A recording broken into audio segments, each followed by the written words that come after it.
कोणार्क बालुखंड अभयारण्य छड़ागला 10टी कृष्णसार मृग।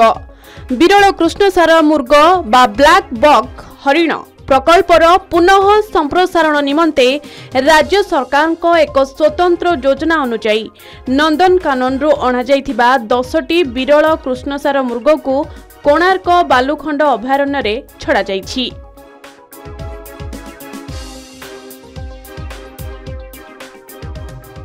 एमानंको मध्यरे 6टी माई कृष्णसार मृग अछंती।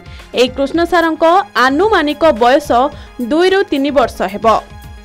ता सहित एमानकर ओजन 50 रु 60 केजी रहिथिबा जणा पड़िछि।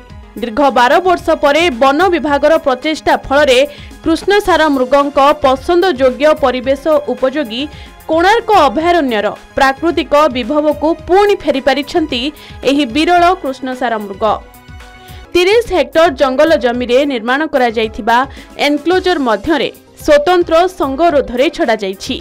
संगरोधरे 1 मास रहिबा परे सेमानंकर स्वास्थ्यावस्था जांच करा जिवो। संगरोध समय रे एक स्वतंत्र टीम एही मृग मानक उपरे नजर रखिबे।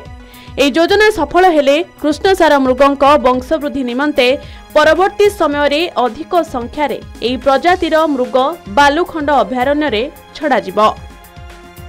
गोप्रू आशीष रंजन मिश्रଙ୍କ रिपोर्ट के न्यूज ओडिशा।